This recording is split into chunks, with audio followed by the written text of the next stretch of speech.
ভারত শ্রীলঙ্কার মাটিতে চলমান টি-20 বিশ্বকাপ গ্রুপ পর্বের তৃতীয় রাউন্ড শেষে defending champion Bharat, finalist South Africa ও দুইবারের কাপজয়ী ওয়েস্ট ইন্ডিজ নিশ্চিত করেছে সুপার 8 রাউন্ডের টিকিট।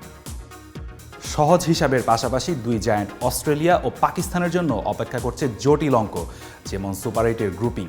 টুর্নামেন্টে মাঠে গড়ানোর আগেই সর্বশেষ টি-20 র্যাঙ্কিংয়ের উপর ভিত্তি করে সুপার 8-এর এক্স এবং ওয়াই গ্রুপের জন্য সিডিং করা হয়েছে।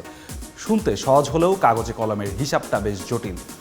গ্রুপ পর্বের প্রতি গ্রুপের সেরা 2 করে মোট 8 দলের জন্য আছে সুপার 8-এর টিকিট। গুরুত্বপূর্ণ বিষয় হলো টুর্নামেন্টের পূর্ববর্তী সিডিং পজিশন। এই র্যাঙ্কিং অনুযায়ী আইসিসি প্রাথমিক রাউন্ডের প্রতি গ্রুপে সিডিং করে রেখেছে।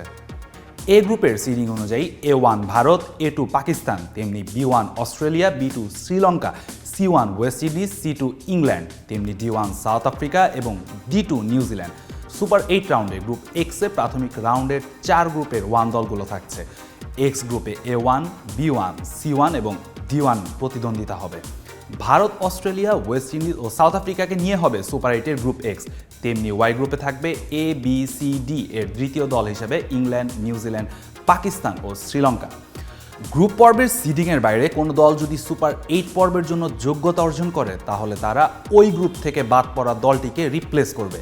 যেমন B1 অস্ট্রেলিয়া বা C2 পাকিস্তান সুপার 8-এ উঠতে ব্যর্থ হলে সংশ্লিষ্ট গ্রুপ থেকে দল দুটিকে রিপ্লেস করা 2 দল যথাক্রমে B1 ও C2 হিসেবে সুপার 8 গ্রুপে এক্স এবং গ্রুপ ওয়াইয়ে জায়গা করে নেবে। সুপার 8-এর প্রতিটি দলের ম্যাচ 3টি করে। 21শে ফেব্রুয়ারি Y2 ও Y3-তে জায়গা পাওয়া দলের লড়াই নিয়ে শুরু হবে সুপার 8-এর খেলা। এই পর্ব শেষে এক্স এবং ওয়াই গ্রুপের শীর্ষ 2 দল পাবে সেমিফাইনালের টিকিট। 4 মার্চ কলম্বো এবং একদিন পরেই 5 তারিখ মুম্বাইতে অনুষ্ঠিত হবে সেমিফাইনালের ম্যাচগুলো, আর 8 তারিখ অনুষ্ঠিত হবে ফাইনাল।